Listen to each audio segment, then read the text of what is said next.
everyone, welcome back to my channel. Today we're going to play Bound by Fate Curse Soulmates again. Let's begin because we only have 5 more laps to do.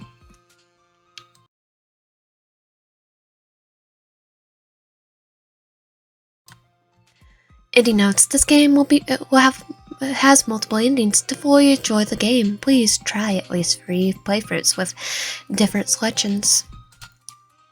Just in case, would you like to change your name? No. Thank you, please enjoy. You woken with a star in the middle of the night.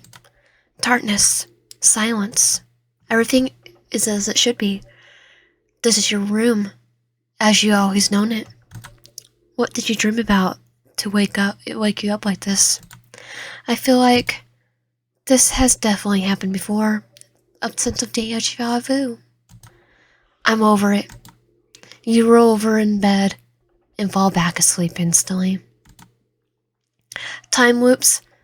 Old hat for you now. This is a time loop.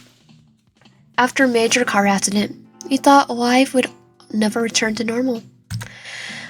However, despite some residual aches and pains, it seems like the only real change was losing your means of comfortable transportation. Mine would probably be fixed right then and there. Toilets are definitely built to last. Now you become accustomed to taking the train to and from work, smashed like a sardine in the morning, jostled by crowds in the evening. And ever since you woke up in the hospital after the accident, you started seeing a red string connected to your pinky finger, winding off into the distance, leading somewhere unknown.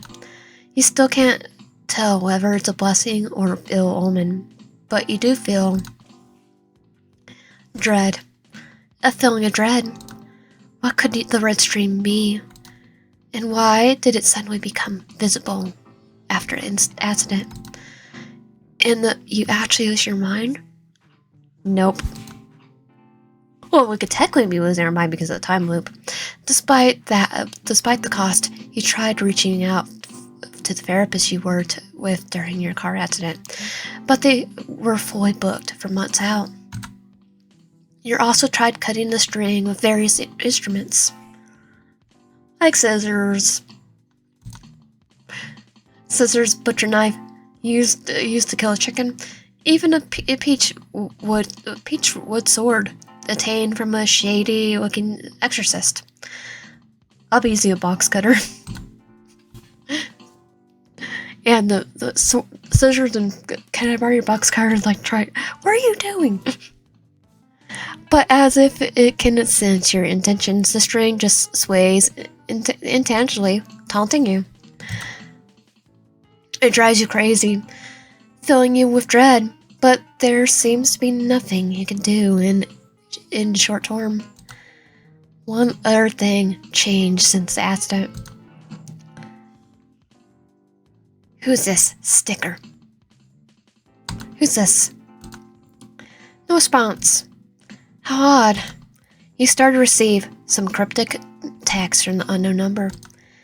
You try not to let it get to you, but a shiver runs down your spine regardless. You really can't deal with another problem like this right now. If someone is stalking you, they had better be prepared to be bored out of their mind. A corpo wagey, besides your recent escapades, trying to deal with the red string. Your life is pretty much work, sleep, screaming eternally on Sunday nights, video games, and repeat. And various thoughts run through your head. The train finally screeches to a halt. Your fellow sardines begin spilling out onto the platform, pushing you through the open doors, just a little too fast. Almost tripping you over your own feet. You feel the string pull taut. Is our end of the string close? Distracted, you only just able to find your footing, when suddenly a shoulder rams into you. Ouch! Your arm hurts from the collision. Man with dyed hair and piercings. A sword. Sage! He smiles at you and pats your arm apologetically. Call me, he mouths, and makes a phone gesture with his hand. You nod, making sure to keep a firm hold on the note. You know it will read the same as before. I can help you. But your heart is warmed, knowing that the both of you can remember. The man turns away, with little light dancing in his age-colored eyes, and continues in the opposite direction. You know if you go to the convenience store today, you'll see him again. Huh? But how do you know that? Your head hurts suddenly, with a sharp pain, and then the moment is gone. Stay away from him. It's like, nope. What the heck? After a long day of being encouraged by your macro-managing boss, followed by being pushed around in the train station, you sincerely doubt your day could get any worse. Oh, it will get worse. But of course it could. The red string, which was taunt just a moment ago, has now somehow become tangible amongst the feet of countless passerby. You didn't even know that the string could get physically tangled like this. Luckily, a pair of strong arms catch you from behind. Whoa there. You seemed a little steady. I do love his voice. It's a super handsome guy. You only see men this good looking on TV. But we're going for Sage this time. His hair is all white, but rather than making him look old, it complements and frames his porcelain-like skin, his like face. And it's unfortunate that his expression is a little harsh, otherwise he might have looked even more like a doll. You also can't help but notice his dormants. Is that a Rolex? Yes, it is. Surely it must be fake. You're not an expert, but he appears to be decked from head to toe in high-quality brands or bespoke products. But a lavender suit. Well, it complements his eyes. Various thoughts flash through your head as slender panelist-like fingers grip your shoulders gently but firmly. Your eyes are suddenly drawn to your own hands. The string is twisted, entering itself around your finger, revealing itself in. Unbelievably, the shortened red string is now pointing you directly to this man. Is this fate, or... You instantly freeze just for a moment before finding your own words. The man still hasn't let go of you. Run! Oh, heck no. You know that running is not a long-term solution, but you can't help but book it when you see the sight of the psycho again. Not today, Saiyan. I just love that line. I just love that line. You never look back, but you can only imagine his face as you leave him behind in the station. Are you still mad? Wait, do you actually remember? Yes. Babe! After what feels like an eternity, you finally reach the convenience store by your apartment. I'm so tired, but I should really stop in and pick something up to eat. The fridge is empty. I know I should have gone shopping instead of doom-scrolling all Sunday. Oh no. Why is it now? Don't run next time. It hurts my feelings. What the? Dude, what the F? Frickin' feelings. How did you get my number? What the frick? Oh my god. I can't deal with this guy. I can't deal with this right now. Now. We're going for Sage this time. You should be able to see Sage here. At the convenience store. On this day, at this time. Huh. Who is Sage? Oh, the guy we were just ran into before. Ashwa. The piercing headache comes back in a split second, before it disappears again. Why do I feel like I'm forgetting things? Or are you actually remembering things? The red string shakes at you violently. As you browse aisles mindlessly in search of a snack, you see a different type of snack. He definitely is a snack. Sage! Why in? Thank goodness. I'm so glad I actually found you. I'm so glad we were able to meet up safely. The red string is definitely tugging at your fingers, but a glare from Sage quiets it right away. I wasn't sure how many times we had this conversation before in the station, so I didn't push it further. His expression tenses up. Plus, he was there. I had to be careful. And right you were, to be careful. I knew there was someone interfering. Thanks for leading me right to him. He smiles. It's grotesque. He doesn't even try to hide it. He doesn't even try to hide his insanity. I knew I would count on you, my love. Don't come any closer. Stop. Oshwa swings his metal bat at Sage repeatedly. Sage tries to resist, but ultimately isn't able to unshelf his sword while shielding you with his body. Stop, Oshwa! You can't help but wonder if he had been a little more careful to keep Oshwa's guard down by being nicer, would this still have happened? Sage is dead. You're devastated by guilt. If he hadn't made Oshwa so wary, would this still have happened?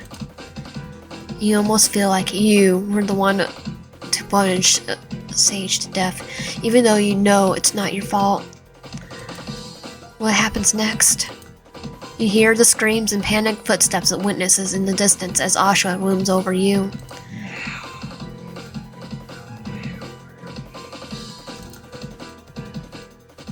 Ending 4. I'm so sorry, Sage. I'm gonna do this time a little confused, but you decide to ignore it for now. You decide to ignore it for now and let it be. Although it bothers you, there's no point in stressing over something that you can't change. You've been tempted by cutting the string, but you stopped at the last minute for fear of what could happen. And even if you did want to mention it to your therapist. Now, the mental health coverage from the accident expired. It would cost you $200 an hour to speak with them. You can't bring yourself to justify such a cost just yet, so you decide to let it go for the present. One other thing changed since the accident. Who's this? No response. How odd. You start to receive some cryptic text from an unknown number. You try not to let it get to you, but a shiver runs down your spine regardless. If it's a sacred admirer, why don't they reveal themselves? Oh, their approach is wrong. You wouldn't mind meeting someone new, or 2 new people. As various thoughts run through your head, the train finally screeches to a halt. Your fellow sardines begin spilling out onto the platform, pushing you through the open doors, just a little too fast. Almost tripping over your own feet, you feel the string pull taut. Is our end of the string close? Distracted, you're just able to find your footing, when suddenly a shoulder rams into you. Ouch! Your arm hurts from the collision. Sage, the man with dyed hair and piercings. A sword. Sage! He smiles at you and pats your arm apologetically. Call me, he mouths, and makes a phone gesture with his hand. You nod, making sure to keep a firm hold on the note, and make sure we're not being seen by Sir Yandere. You know it will read the same as before. I could help. But your heart is warm knowing that the both of you can remember. The man turns away with little dancing in his sage-colored eyes, and continues in the opposite direction. You know, if you go to the convenience store today, you meet him again. Huh? But how do you know that? Like, we know that if we run, he might die. Your head hurts suddenly with a sharp pain, and then the moment's gone. Stay away from him. What the heck? After a long day of being encouraged by your macro-managing boss, followed by being pushed around in this train station, you sincerely doubt your day could get any worse. But of course it could. This red string, which was taut just a moment ago, has now somehow become tangled amongst the feet of countless passerby. You didn't even know that the string could get physically tangled like this. Luck a pair of strong arms catch you from behind. Whoa there. You seem a little steady. I'm always unsteady on my feet. I'll trip on my own 2 feet. A super handsome guy. You don't you only see men this good looking on TV. Like in Supernatural. His hair is all white, but rather than making him look old, it complements frames his portion-like face. Like Gojo. But his eyes are red. It's unfortunate that his expression is a little harsh, otherwise he might have looked even more like a doll. You also can't help but notice his adornments. Is that a Rolex? Sure, it must be fake. Oh, it's a Rolex. You're not expert, but he appears to be decked from head to toe in high-quality brand or bespoke products. But a lavender suit, it accommodates his eyes, just in his hair. Various thoughts rush through your head as slender, pendulous-like fingers grip your shoulders gently but firmly. Your eyes are suddenly drawn to your own hands, and the red string is twisting and turning itself around, your fingers reeling itself in. Unbelievably, the shortened red string is now pointing you directly at this man. Is this fate, or you stiffly freeze just for a moment before finding your own words? The man still hasn't let go of you. Can't run because I'm found out. Hello? Hello? You're not a stutter. Oh, I am a stutter. But for some reason, the man made you stutter. Feeling embarrassed for tripping over your own words, you began to blush fiercely. That was a little embarrassing. Sorry about that.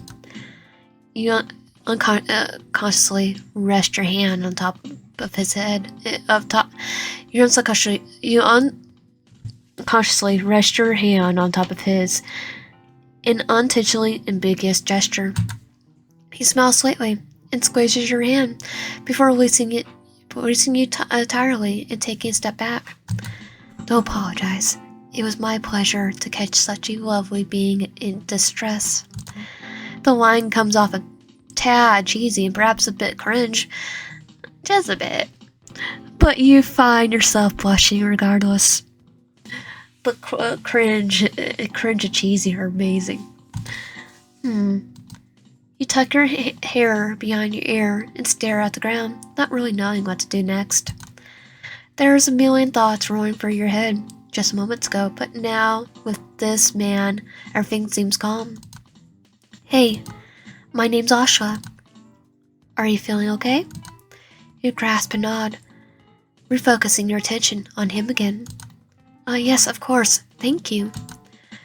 Thank goodness, I was worried. You look a little lost for a moment.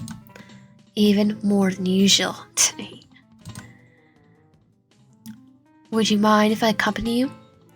I would want to make sure you're safe. Sorry. Although you encountered many rich and important men throughout your life, very few of them have been this alluring. You find yourself feeling nervous and shy at his proactive approach, but you also feel a little overwhelmed by the day's events. Maybe if you weren't so tired from work. I'm sorry. I'm really tired today. You stare at him straight in the eyes, and you can't see yourself, but you have the feeling that you're giving dewy doe eyes. Wait, doe eyes. My dear Hatchet Man. How could he refuse such a refusal? He smiles gently and pats you on the shoulder again. It's okay. That's okay. Maybe next time. Thank you again for catching me. My pleasure. I'll be in touch. You nod and turn away to start heading home. As you are walking, your last few changes with the man come to mind. He'll be in touch? What the? Well, right now he has our number. You looked beautiful again today. It was so good to finally touch you. Especially for the first time in this life. I think you've already touched us multiple times in our routes for time loop. Crap. Your phone flies out of your now sweaty palm. One or two passerbys turn their head, but most people ignore your outburst. Scrambling after your phone, you pick it up and find it unharmed. But the messages are harming you. Is this Oshawa? You send a message, but no response. You stare at your phone for a good 5 minutes, but nothing else comes your way. I think he's trying to make you think it's Sage. You decide to stop by the local convenience store to settle your nerves before heading home. After what feels like an eternity, you finally reach the convenience store by your apartment. I'm so tired, but I should really stop in and pick something up to eat. The fridge is empty. I knew I should have gone shopping instead of doomscrolling all Sunday. You should be able to see Sage here in the convenience store on this day at this time. Who is Sage? The piercing headache comes back for a split second before it disappears again. Why do I feel like I'm forgetting things? Or are you actually remembering things? The red string shakes at you violently. As you browse the aisles mindlessly in search of a snack, you see a different type of snack. And he is a snack. Sage! I love Sage, though. I love Sage's voice. YN. Thank goodness. I'm so glad I found you. I'm so glad we were able to meet up safely. The red string stuffily tugging at your finger, but a glare from Sage quiets it right away. I wasn't sure how many times we had this conversation before in the station, so I didn't push it further. His expression tenses up. Plus, he was there. I had to be careful. Of course. He didn't follow you at this time, did he? No, of course not. At least I'm pretty sure he hasn't. Sage, I'm so sorry. I shouldn't have triggered his suspicions last time. It's okay, it's not your fault. Regardless, I'm sure it hurt. No worries, I knew we would have another chance to talk. Sage's sweet smile heals your soul a little. His facial expression switches up to look apathetic. I'm sorry that you got tangled up in this. Aww. It's true. As guards of the line to reincarnation, we should have done a better job of making sure he drank the soup of oblivion before his rebirth. And he just ran off. I should have done a better job. What to say? I think he channels the inner Sun Wukong. And now you're suffering as a result of my result. He clenches at his fist, visibly anguishing over his failures. Watching him regret his past failures, your heart goes out to him. Should you comfort him? Yes. Sage, He looks astonished. Stop blaming yourself. What's done is done. What matters now is that we can fix this. Yes, he murmurs. I slowly focus on you. Why am I? Anyways, do you need me to explain anything again? We should move to your place. You nod and the two of you quietly start to move. Where are you going? Did you touch him? Sage frowns, reading the messages over your shoulder. He squeezes your shoulder, reassuring you as you turn your phone on mute. If you have additional questions now, I can also answer those. Yes. Wait, did we ask why he was obsessed with us? Why is he obsessed with us? Asha is not a liar. He generally has been through many lifetimes with you. He really is your soulmate, but the endless reincarnations have caused something in him to snap. Humans are not meant to remember all their lives for all eternity. At a certain point, their minds are overloaded, and they finally drink the soup, and their resistance is terminated. Terminated? They're erased from existence entirely. Soulmates, huh? I don't like it. You tug the red string, dissatisfied. It wiggles around briefly in protest. I want to choose my own soulmate. He nods. As you should. Everyone should have that right, but that's not always how things work. Can the soulmate be you? Can that soulmate be you? Hey. His blushing beet red again. It seems like he likes the teasing, even if he's never admitted it. Okay, we already know the plan. Okay, I just want to read it all, but... What's the plan? So what's the plan? I need a little time to get back to the afterlife and crave a small potion of the soup of oblivion.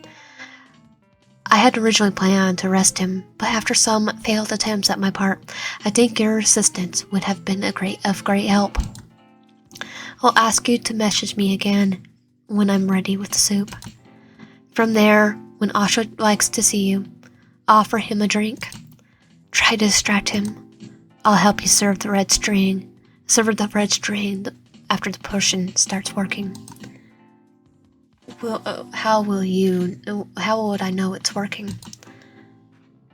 It will start from a headache, and then in the theory, Asha should pass out. Though some strong souls do not pass out right away. Do you have any other questions? No. Are you willing to help me with this plan? You'll be doing yourself a great favor as well. After so many reincarnations, he's very, very dangerous. I'm sure you experienced his unhinged behavior to some extent by now. Honestly, I might be equally unhinged by now. Are you willing to help out with Sage's plan? Sounds good. Sounds good. Great. You agreed to help with Sage's plan to free Asha means feed Asha mean post soup of oblivion and make him forget. He leaves in a hurry, and you find yourself pondering the situation for a moment. As you standing there, contemplating everything that just happened. It was so good to see you today. Oh, you forgot. You don't even know that what we were talking about. Good. It's Asha. You don't remember giving him your phone number. Oh, he has his ways. Like he's stalking us before. I didn't get to tell you in person, but we're actually soulmates. From a past life. What? What the heck is this man saying? Where did this come from? This life too. I know. To you, we were just met, but I felt this instant connection. If it's alright with you, I'd like to keep in contact and get to know you too. We can't block or ignore. How'd you get this number? I have my ways. You can't run away from me. We'll be together forever. I really think you should open yourself up to the possibility of being with me. You won't know how good it will be unless you try. Well, we already tried, now we're trying to sage. I could show you what you want to see. And take you where you want to be. Safe and sound. You know what? Oh, yeah, LOL. That song is like a decade old now. Old like me. Wait, how old are you? It's like a decade would be 10 years ago, so... Although he queries unhinged, you somewhat enjoy texting with him. As long as he doesn't make things too unpleasant for you. You try to reason with yourself. But deep down, you can sense that he's hiding something dark. Very, very dark. You'll be okay. Right? You decide to shower and get ready for bed.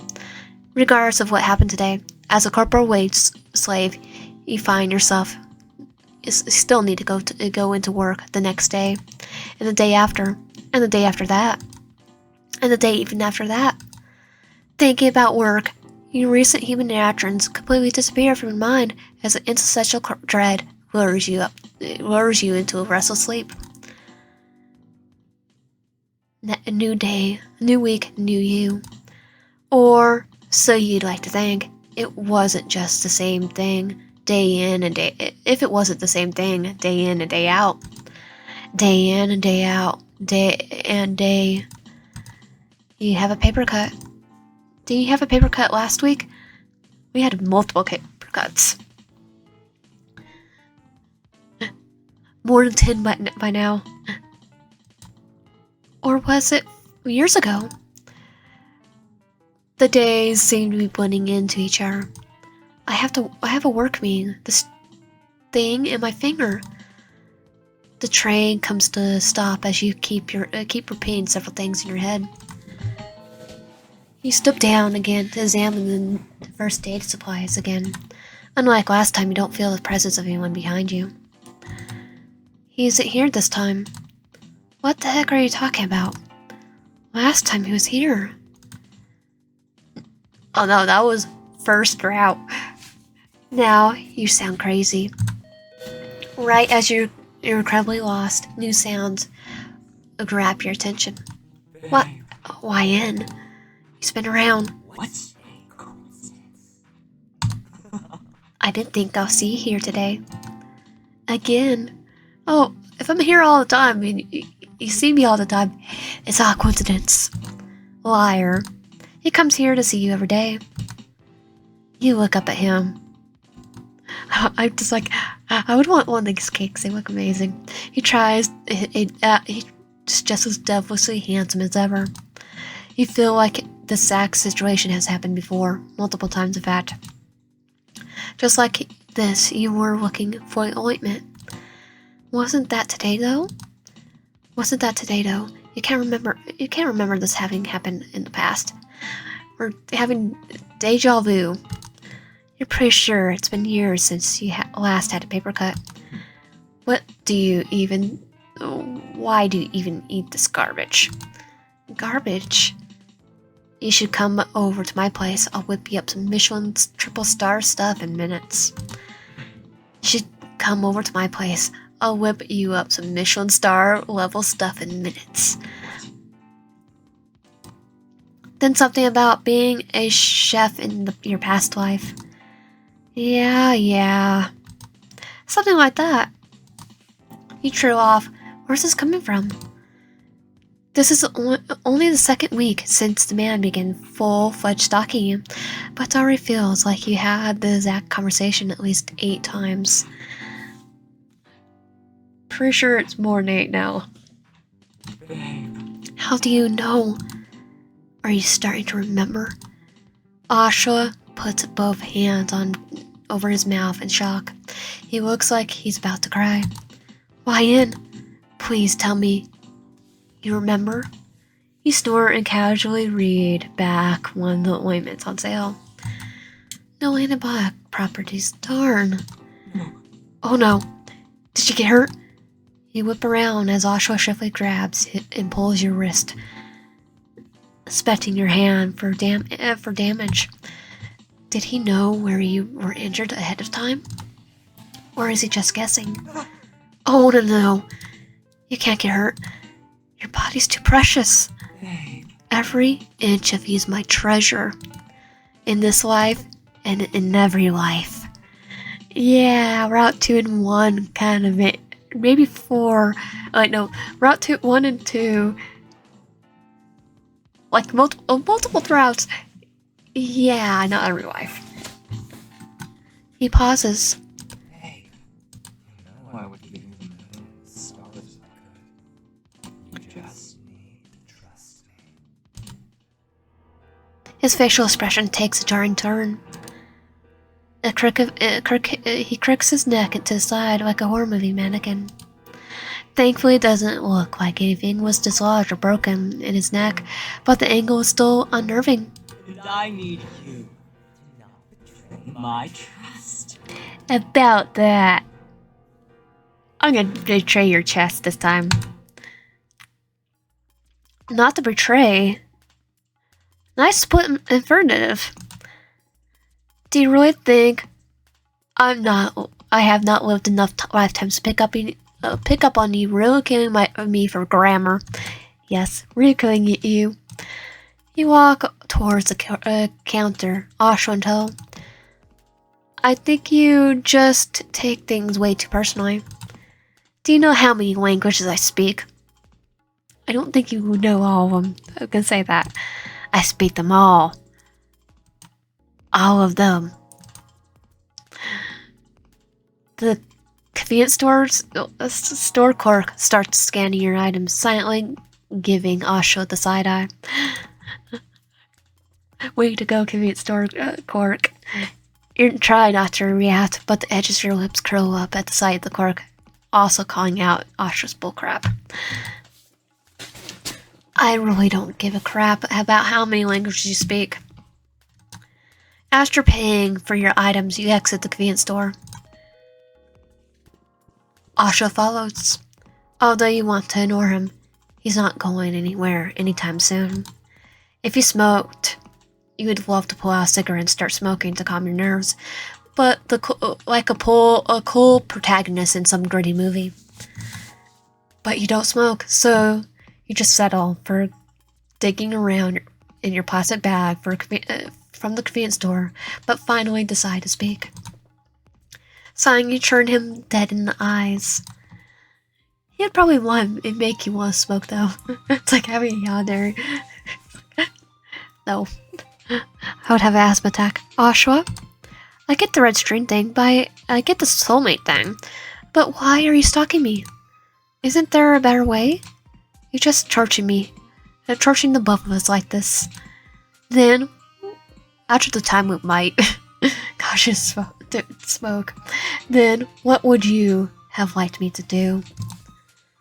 It'll be just like Groundhog Day anyway. I'm sorry. I just couldn't. I couldn't find you. His expression is pleading, begging. He looks as if he's not being able to find you was the end of the world for him. I haven't had this much trouble finding you in forever. Every single lifetime up to this one, as long as I followed the red string, I could find you. I would literally follow you to the ends of the earth. In fact, I did one time back in the day. But as soon as I opened my eyes in this life, I knew something was wrong. The red string was sort of faded after a certain point. Do you have any idea how terrified I was that I lost you forever? I think Sage had something to do with that. His eyes take on the crazy light again. Although you're morbidly curious, you expect you'd let him ramble on for too long already. As usual, I worked on building up my wealth and prestige, preparing a house and home for you, for us. So you can perhaps imagine how much of a relief it was when I finally started seeing the other end of the string again. It must have been after the accident. Yes, exactly. I looked it up. As you know, I don't feel comfortable unless I know everything about you in every lifetime. So I was like the only person that had the accident at that time frame. I'm so sorry you had to go for this, for all that. The accident and the recovery.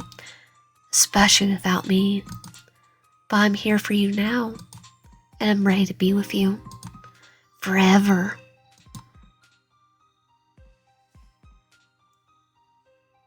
No thank you. No thank you. I'm flattered by your offer, but I really am not looking to decide my forever right now, right at this moment. He smirks. That's just like you. It's okay. I've been patient enough. I can wait. I don't think I can. But I can't wait forever. I already spent 30 years without you. You're 30? I stopped counting after I hit 3,000, but yes, in this lifetime, this body is technically 30. It's like... You're old. Or you're quite young. Okay, I'm gonna be... Dude, they're quite young. You're younger than I thought. You look great, to be honest. He smiles at you. You almost feel like it's genuine. Thank you. You look amazing as well.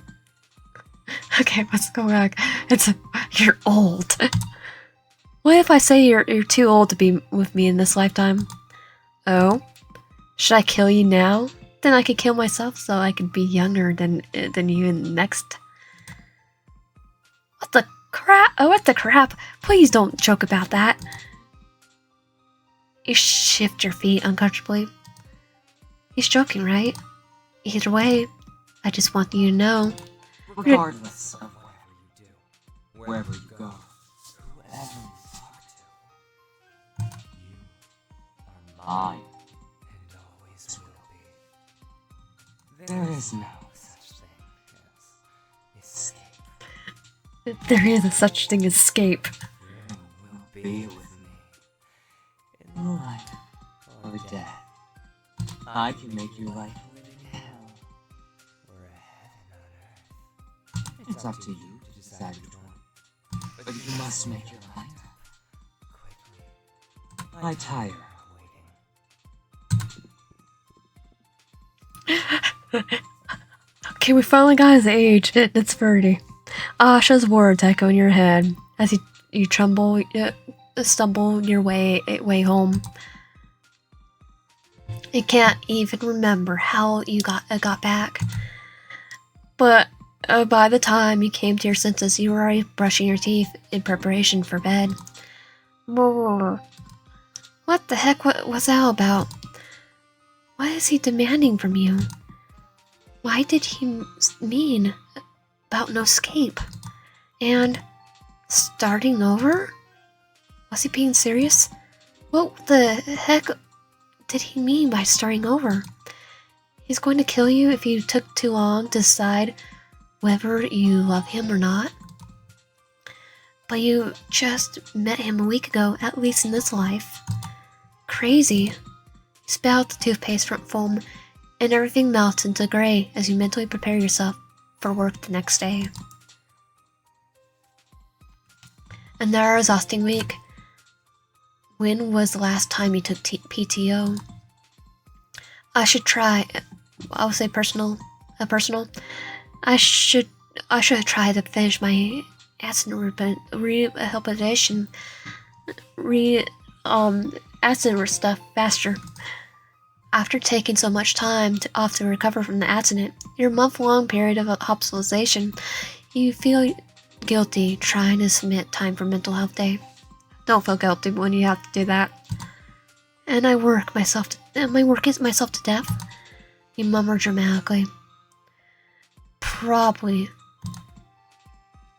Especially when you're stressed with a certain stalker. But you know you could keep going. It could be worse. Much, much worse. I could have a stalker. Oh wait, I do. These days, the red string is tugging on you more and more urgently.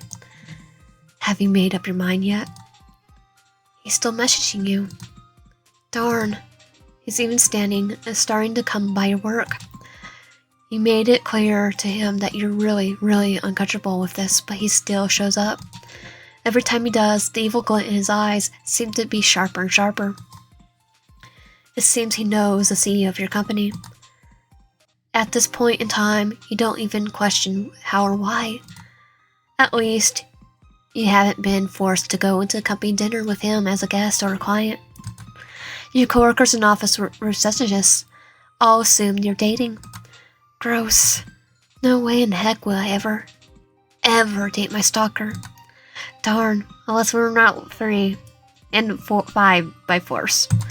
Not even knowing what to say, you begin repeating yourself, preferably and in your head. Your thoughts are going through round and round, circling like a washing machine. Why in? A voice calls to your attention. You spin around with a grasp. The train hasn't reached your stop yet, but it will soon. Sage! He smiles charmingly and shuffles closer to you until he's right next to you, body to body. This time, the train is packed. Subconsciously, you turn to face him, and he faces you at the same time, waving the two of you, chest to chest in the crowded train. Another passenger, struggling for space, presses you from behind, accidentally brushing your body deeper into Sage's. You both brush as things that normally shouldn't touch. This is unexpected.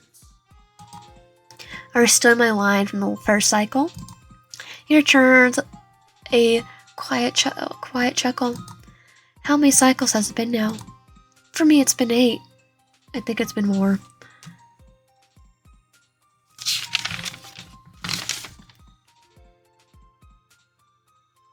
Okay, it's been 8. But maybe my first with you. With me? He cocks your eyebrow. For me, Minnie. He looks tired. You're not sure how repeating the same day over and over again impacts immortals like him, or same days. But if anything it affects humans, it must be so crushing. I never did ask.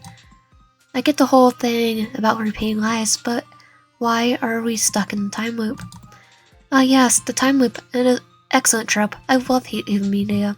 It really saves me a lot of time explaining things. About that, I'm sorry. He coughs. This is actually my power. Amazing power.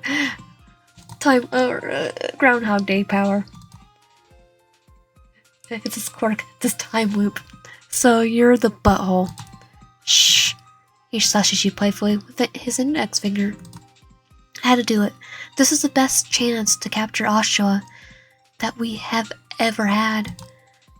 We as a collective underworld? Yes, exactly. To be more precise, he looks away, looking guilty for a moment. He's part of my caseload. I was supposed to catch him in the 1800s, but I was ashamed to say that he eluded me.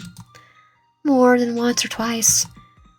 You're about to crack a joke about no rest for the wicked, even in the underworld, but the phrase 1800 gives you a pause. 1800? Hey, wait a sec. A second. Are you part of the 1850 accident Oshawa asked if I was mad about in cycle? His lack of answer is answer enough. Oh, I'm just mad at him in general. You heard about that. One of these days, you really need to answer about what happened back then. The train is pulling up to your stop, but Sage circles his arm around your waist, ambiguously. Won't you ride the train with me a little longer? Yes. 100% yes. We can pretend you missed your stop today due to the crowds. You lean your forehead into a soldier in acquaintance. Why is he acting so close all of a sudden? Is this just his instincts to protect you as a guard of the afterlife? And more importantly, do you feel the same about him? Yes, 100% yes. You can't tell if you also just feeling comfortable in the perceived safety he provides. You don't know. You don't know what or how much Ashla can perceive through the red string alone. But in Sage's arms, he feels safe and hidden. I should have the soup of oblivion soon. He murmurs by your ear. Message me tonight. You nod. After passing a few stops in Sage's arms, you finally disembark. Now that you're on your own again, you feel antsy. You worry about Ashwa discovering your will rendezvous with Sage the whole walk home. Did you have a little fun? Did you have fun on your little date? Don't think I'm on to you. I know everything about you. Creepy much? It's for your own good. I just want to protect you. You will learn to appreciate me more. My love. You roll your eyes. Good lord. After a exhausting day, you're finally home. You dance around in front of the fridge. You actually went grocery shopping in the weekend. Now you don't need to go to the convenience store. But how will you meet up with... He once again, at the stabbing headache, rears its ugly head for a moment. Sage. Ashwa insisted on escorting you around the grocery store, so you end up letting him push the cart while awkwardly trying your best to ignore his presence. Life with a stalker is hard. Oh yeah, should I text Sage? I'm gonna say maybe later. Maybe I'll text him later. Tired from everything that transpired during the day, you lay your head down to rest. Your dreams were filled of twisting scenarios and haunted memories of being lost in places that are most nostalgic but just a little off. From afar, you could hear a warped male voice laughing, but you can't tell where it's coming from. Muffled sounds of old-timey automobiles and sound of many footsteps on cobblestone. Flashes of people in Victorian-style clothing. Blue and white. Fighting before your eyes. Red. There's someone in your arms, but you can tell what color their hair or eyes are under all the blood. Affluent Sage. Finally, everything fades to black in your dreams as well. Another tiring day of work. It's been several weeks since you first encountered with Ashwa. You've been walking up in cold sweat these days because he's making his intent more and more obvious. It started small, but things have been escalating more and more as these days pass. First your work, then all your outings. Despite your best efforts, he managed to barge his way into all aspects of your life. You've been gathering evidence to report it to the police, but now that so many outsiders have witnessed you together, you fear it might be treated as a domestic dispute versus actual crime. If you take it to the authorities at the stage, they won't do anything about it. Sadly, some of them won't do anything about it if it's a stalker case. Still, but you bide your time. You know he will hit a tripping point and ask to meet up at some point. That night after work, he texts you. We need to be together. There's no reason for you to keep rejecting me like this. Everything I do is for you. Why, Ian? Why don't you understand? You have to stop this. I'm doing this for you. You will never be happy without me. We'll try that theory. I've seen it at least a dozen of our lifetimes. What the frick, this butthole? I've been living perfectly fine up to now, thank you. This conversation is going nowhere. Please freaking stop this crap. I need to see you in person. Fine. I knew you'd come to your senses. Wait for me. I'm coming. I have me post soup of oblivion potion ready. I'll put it in the pitcher of barley tea. Stay calm. He decides to mix the soup of oblivion into the barley tea, preparing to offer to Ashla. The potion is odorous, and the pale blue color isn't visible when mixed in with the musky brown tea.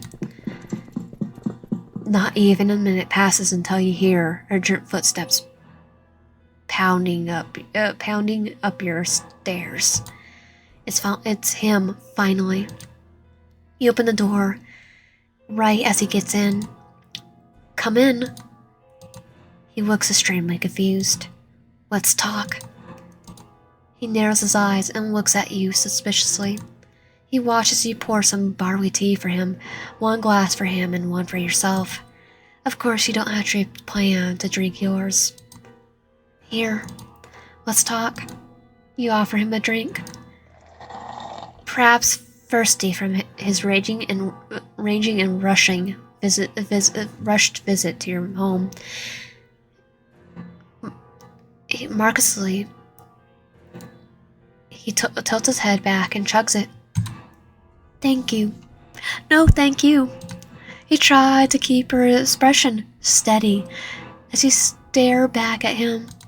Of course. You know, I never want things to be like this. First few lifetimes were really fun.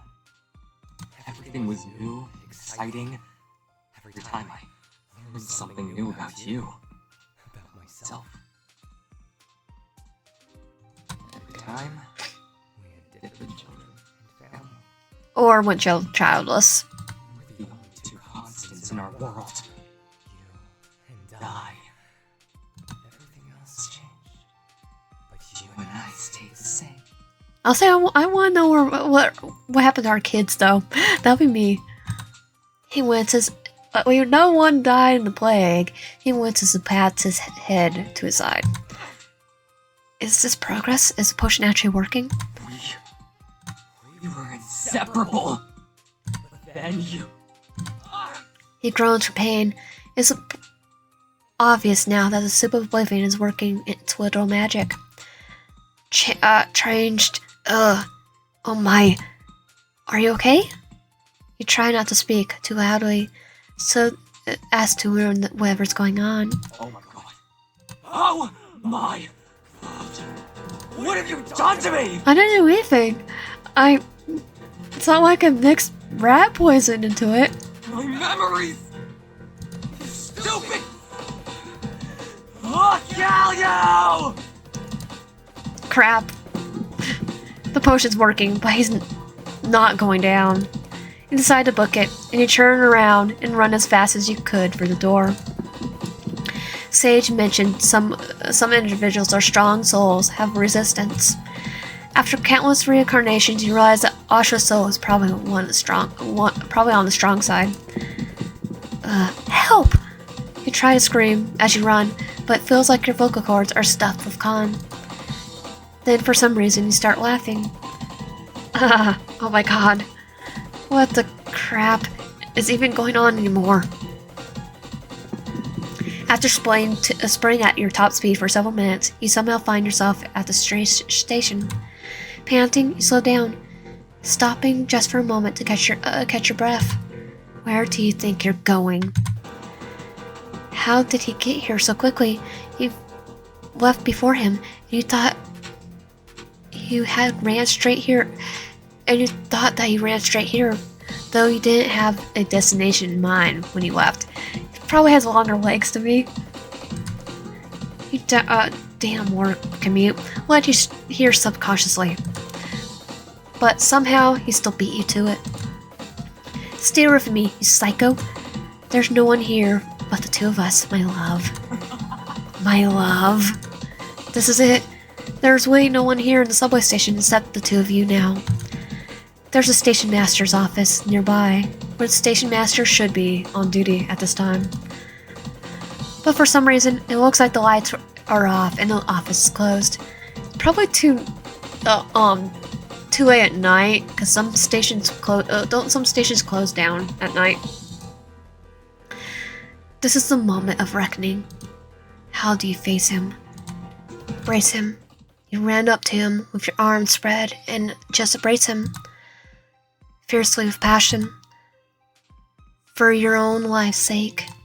I give up. I accept you. What? He freezes, seriously taken back. His suddenly change of heart seems to be truly unexpected for him. I realize I can't get away from you. I don't love you now. I'm sure you know. He suddenly agrees with your confession, but there's no way he hasn't picked up on your rejection up to now. But I can learn to love you. Please don't kill me. Please. You pitifully beg to be spared. Seconds drag on like minutes, and you can barely hear anything over the sound of your own heartbeat. Then very hesitantly, he pats his arms around you as well. Who are you? I'm a nobody. His arms loosen around you, and you take the opportunity to pull away from him. You just lost in the station. Bye now. He falls to his knees, mouth opening and closing like a goldfish. Decide not to take the risk of stealing around for any longer. You start walking for a bit before you break into another run. Ending 6, you will never break the chain. You look at this man. Now that he lost his memories, he seems pitiful. Almost hollow. His eyes have lost their willy gleam. But it's in its place you see an innocence. I'm your soulmate. You smile. It doesn't matter who this man was. He's yours now. Give him a new name? No. He's a different man, but he's still Ashua. Ashua is Ashua. Ending 7, a new beginning. Yes, text Sage, yes. Of course, I need to make sure I get the bottle of potion from him. The sip of oblivion, was it? And I can't help but worry about Sage. Oh man, why am I worried about him? I should be worried about myself. Hey. Oh, wise one. I love that little nickname. And the little... I've been thinking. Can I come over? Of course. After a little while, Sage shows up at your door. You both look cautiously look from left to right, scanning for Ashua. Quirky, come in. You smile at him. You made it. Of course. He smiles back. Here's a sip of oblivion. You can just call it a potion if it's easier. You mix it in his drink, and he should forget about you. We can sever the red string then. Got it. As I said, I've been thinking. You watch him, somewhat expectantly. He seems more caring this time around. In all the cycles, you feel as if you've grown closer to him, though you only met him a few times. Or have you? You watch as he hesitates for a moment, biting his lip. Then finally, having made up his mind, he begins to speak. Once you sever the red string, your soul might take a shock. This is essentially severing your soulmates. You nod, understanding, signaling him to go on. You've been tethered to him for millennia, so you may or may not need someone in the meantime, before your soul can settle down. He pauses, fidgeting for a moment. Is he feeling shy? He wants us to be his... If you need someone to tether to, after severing the connection, would you consider tethering to me? So we're gonna do the romance for him at the very last, as our last route. I'm not sure, so I'm gonna do ending 11. I'm not sure. I'm not sure. I'm sorry, Sage. He looks disappointed, but he nods briefly in respect for your decision. Understood. Thank you for this. You gesture to the potion. Sage nods slowly. I mean, it would be a nice send-off to have it be Sage's romance for the last one. I'll see if I could stick around the area for a while after you give it to him to make sure everything's okay. He gives you another nod, then spins to the doorway to leave. Tired from everything that transpired during the day, you lay your head down to rest.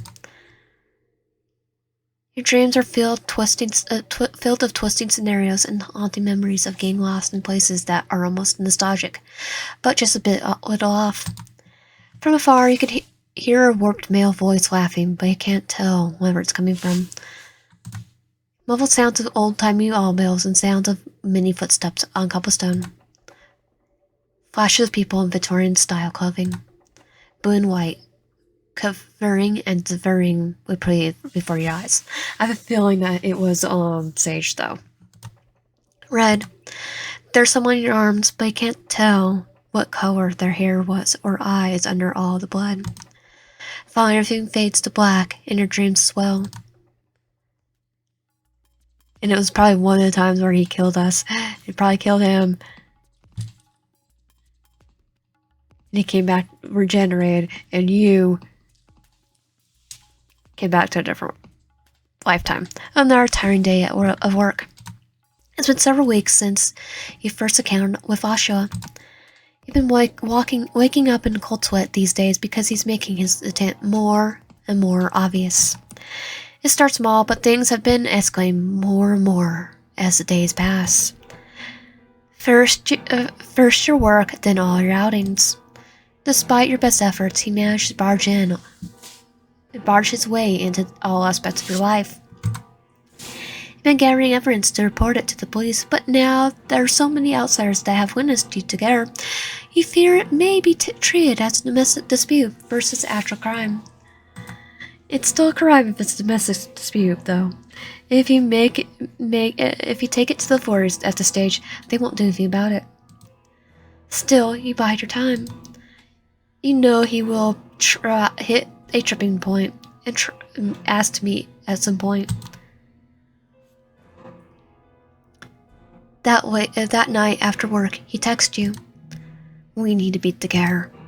There is no reason for you to keep rejecting me like this.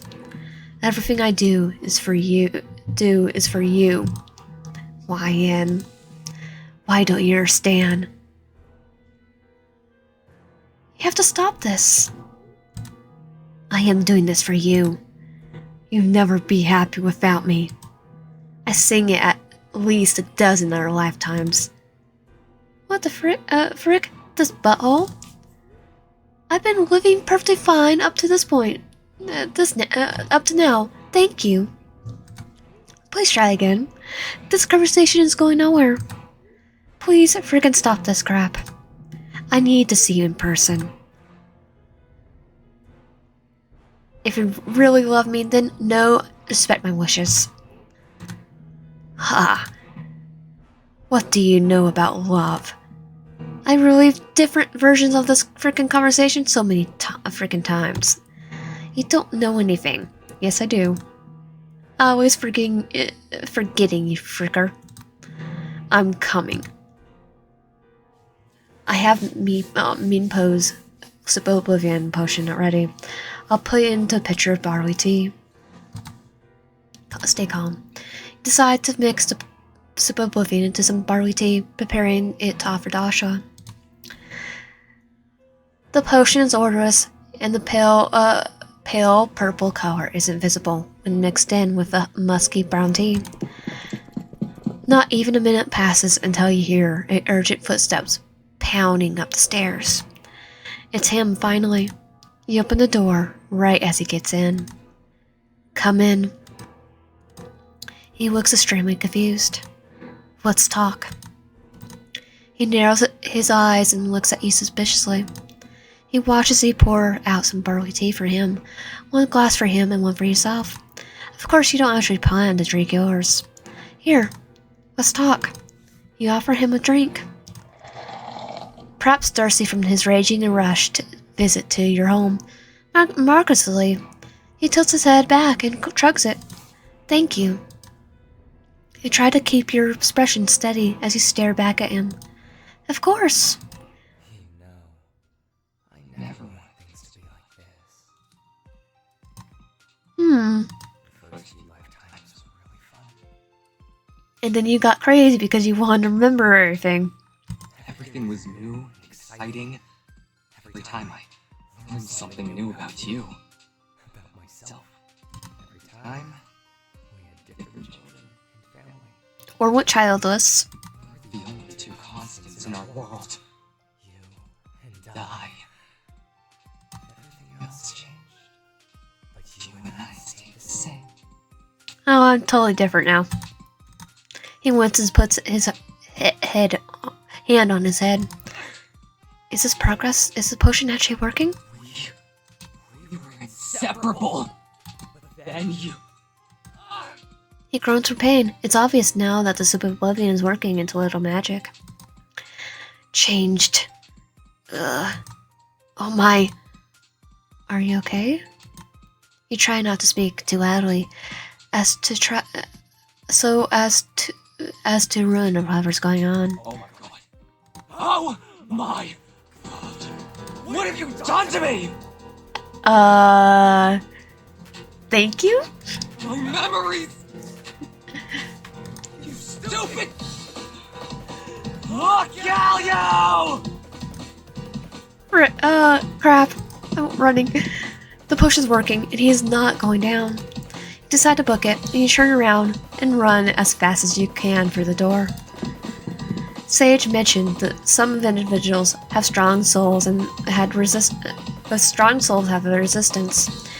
After countless reincarnations, you realize that Asha's soul is probably on the strong side. Help! You try to scream as you run, but it feels like your vocal cords are stuffed with cotton. Then for some reason, you start laughing. Oh my god. What the frick is even going on anymore? After sprinting at your top speed for several minutes, you somehow find yourself at the station. Panting, you slow down, stopping for a moment to catch your breath. Where do you think you're going? How did you get here so quickly? You left before him, and you thought that you ran straight here, though you didn't have a destination in mind when you left. Well, because it's this place that you've been to, you probably already figured this is where it's gonna go. A darn work commute led you here subconsciously, but somehow he still beat you to it. Stay with me, psycho. There's no one here but the two of us, my love. My love. This is it.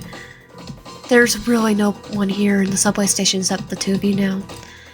There's a station master's office nearby, where a station master should be on duty at this time. Probably too late, but for some reason it looks like the lights are off and the office is closed. This is the moment of reckoning. How will you face him? Stall. Just as you were thinking of how the stalls Oshua.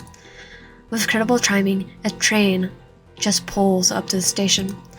It seems to be all empty, but this could be your chance. Crap! Shout for Sage. Not knowing what to do, you shout for the only person who you think can help you in this situation. Sage! You don't know if he'll answer, but you scream his name at the top of your lungs. Like a miracle, he appears. Oshua. Stop this at once! Do you even know who you are? Do you even know who you are right now? Everything seems to screeching halt. I don't. I lost. I don't...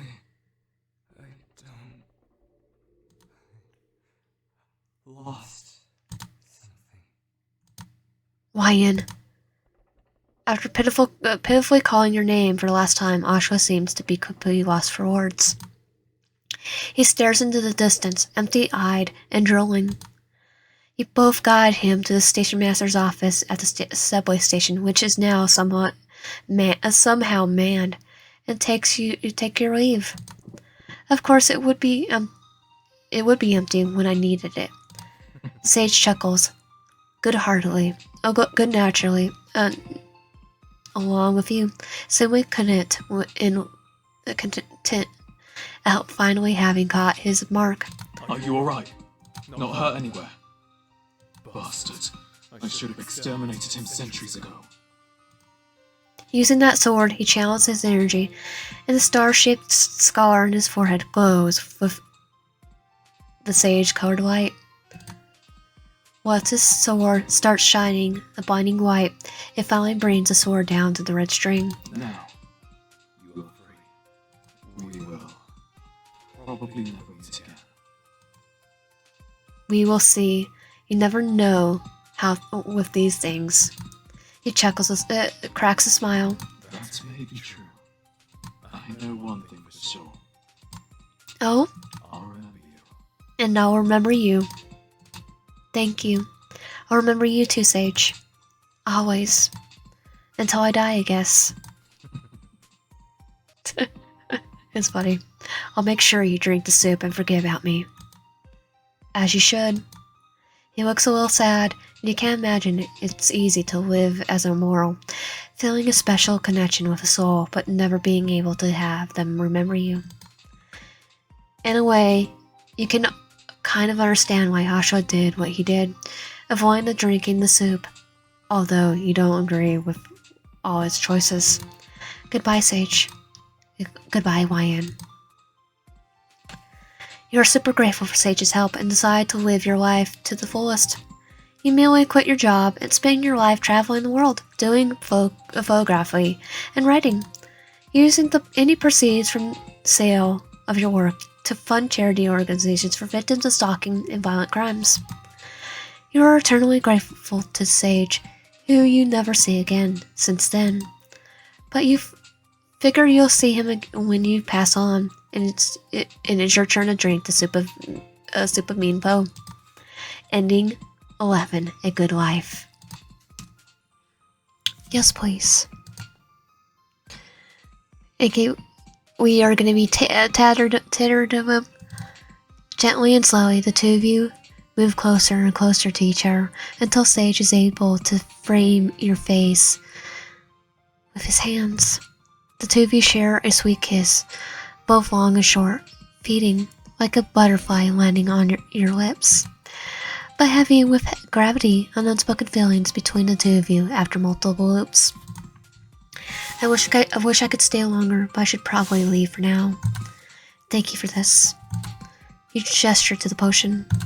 Sage nods solemnly. I'll see if I could stick around the area for a while until you give it to him to make sure everything's okay. I won't let anything happen to you. I promise. He touches your nose and flashes a genuine, loving smile, then turns to the doorway to leave. Tired from everything that transpired during the day, you lay your head down to rest. Like, oh, we now have romancing Sage. Your dreams are filled with twisting scenarios of haunting memories and getting lost in places that are most nostalgic, but just a little off. From afar, you can hear a warped male voice laughing, but you can't tell where it's coming from. Muffled sounds of old-timey automobiles and the sound of many footsteps on cobblestone. Flash of people in Victorian-style clothing. Blue and white, conferring and diverting replay before your eyes. Red. The 1850 incident. There's someone in your arms, but you can't tell what color their hair or eyes are under all the blood.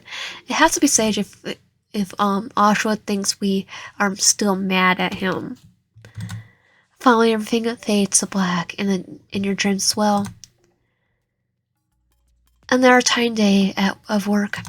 It's been several weeks since your first encounter with Asha.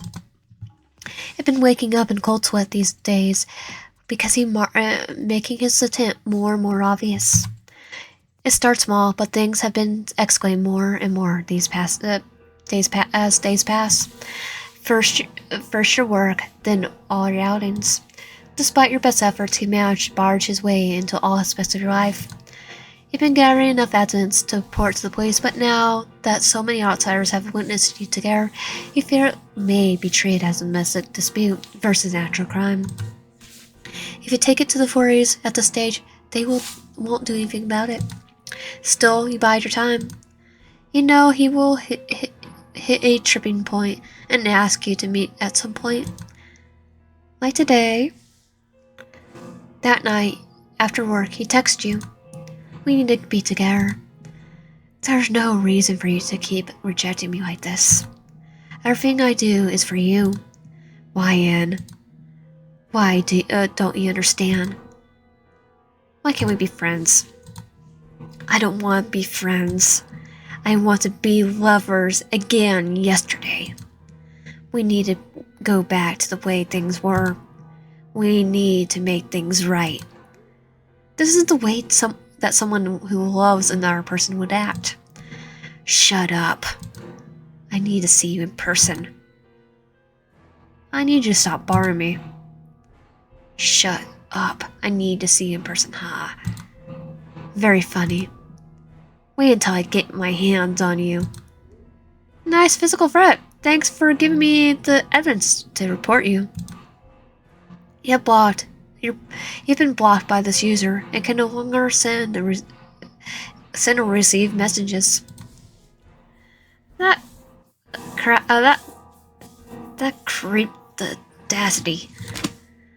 Your blood boils. How dare he block you? After stalking you all this time? Even now, he probably is on his way to RIP you, but he still blocked you. Crapper. I'm coming. He just blocked me to do that. I have me pose Soup of Oblivion potion ready. I'll put it into the pitcher of barley tea. This pitcher in the barley tea. Stay calm. You decide to mix the Soup of Oblivion into some barley tea, preparing it to offer Asha. The potion's odorous, and the pale purple color isn't visible when mixed in with the musky brown tea. Not even a minute passes until you hear urgent footsteps pounding up the stairs. It's him, finally. You open the door right as he gets to it. Come in. He looks extremely confused. Let's talk. He narrows his eyes and looks at you suspiciously. He watches you pour out some barley tea for him, one glass for him and one for yourself. Of course, you don't actually plan to drink yours. Here, let's talk. You offer him a drink. Perhaps thirsty from his raging out rushed visit to your home. Miraculously, he tilts his head back and chugs it. Thank you. He chugs it like a chug of Red Bull. You try to keep your expression steady as you stare back at him. Of course. You know, I never want things to be like this. First lifetime was really fun. And then he got crazy. Everything was new, exciting. Every time I learned something new about you, about myself. Every time we had different children and family. We were the only two constants in our world. You and I. Everything else changed, but you and I stayed the same. He winces to put his hand on your. He winces and puts his hand on his head. Is it progress? Is the potion actually working? We were inseparable.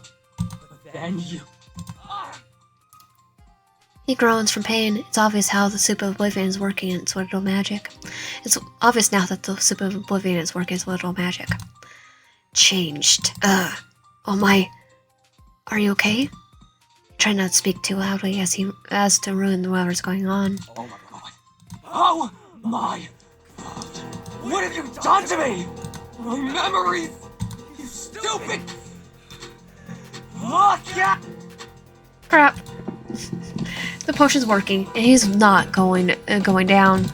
You decide to book it, and you turn around and run as fast as you can for the door. Sage mentioned some individuals have strong souls. With strong souls have resistance. After countless reincarnations, you realize that Asha's soul is probably one on the strong side. Help! You try to scream as you run, but it feels like your vocal cords are stuffed with cotton. Then for some reason, you start laughing. Oh my god, what the crap is even going on anymore? After spinning at your top speed for several minutes, you somehow find yourself at the station. Panting, you slow down, stopping for just a moment to catch your breath. Where do you think you're going? How did you get here so quickly? You left here before him, and you thought that he can run straight here, though you didn't have a destination in mind when you left. Your damn war commute led you here subconsciously, but somehow he'd still beat you to it. Stay away from me, you psycho. There's no one here but the two of us, my love. My love. This is it. There really is no one here in the subway station except the two of you now. There's a station master office nearby, where a station master should be on duty at this time. But for some reason it looks like the lights are off and the office is closed. Okay, last time is probably up there on the lunch break. This is the moment of reckoning. How do you face him? Stall. Just as you're thinking of how to stall Ashwa. With incredible timing, a train just pulls into the station. It seems to be all empty, but this could be your chance. Crap. Shout for Sage. Not knowing what else to do, you shout for the only one who could help in this situation. Sage! You don't know if he'll answer, but you scream his name at the top of your lungs. Like a miracle, he appears. Like a wrecking ball. Ashwa! Stop this at once! Do you even know who you are right now? Everything seems to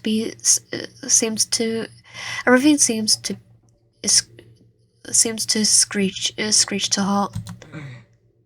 I don't... lost something. Lion. After a pitiful calling of your name for one last time, Ashwa seems at a complete loss for words. He stares in the distance, empty-eyed and drooling. You both guide him to the station master office in the subway station, which is somehow managed, and take your leave. Of course, it would be empty when I needed it. Sage chuckles, good-naturedly, along with you, seemingly content at finally having caught his mark. Are you alright?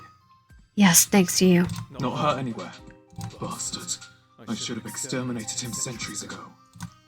Using his sword, he channels his energy, and a star-shaped scar on his forehead glows with a sage-colored light. Once the sword starts shining a blinding light, he finally brings the sword down on the red string. Deftly grabbing the end of the string, still connected to your pinky, he chants some spell, and the arcane light shines from the end of his palm to the string's tip. As if following some profound instructions, the red string wraps around Sage's wrist obediently, following scaring an unbreakable knot around his pinky finger, mirroring yours. I feel like he loved you longer than these last couple of days. Maybe in 1850 accident, he started loving you. I know it wasn't an easy decision. Tethering to someone so soon, after severing a connection with another. But, thank you. I'm happy. I think this can. To love, cherish, and protect you forever. To the best of my ability. I think this is a canon to do, right? Don't go sounding too much like Ashwa now. I could take care of myself. Or so I'd like to say, if I wasn't just almost killed by a psycho stalker. We will take care of each other. He shuffles and grins, finally gently pressing his forehead against yours for a moment, enjoying the closeness. His forehead is still sweaty, but he still smells so good. Thank goodness. Almost must be the immortality giving him some charming bonus. If you want to help me, now, I actually have an idea. Ending 10. Sage and you managed to defeat Ashwa. Sage helped you perform the cutting of the red string, and then you two perform the tearing ceremony. CG, romantic forehead bob close up. You two are now tethered as soulmates. Aww. You decide to assist Sage with his task for Meepo, which mostly consists of tracking down individuals who have avoided the soup of oblivion, and forcing them to drink the soup, or get back in line via death. Over time, you realize that you haven't aged, and you became quasi-immortal, like Sage. The two of you spend the rest of your mortal lives in love and bliss, and occasional battle with evil reincarnators. Ending 10. Bound by fate, a new soulmate. I think that one's the canon ending. If you like my content, please subscribe, like, help out, and comment down below. See you guys next time.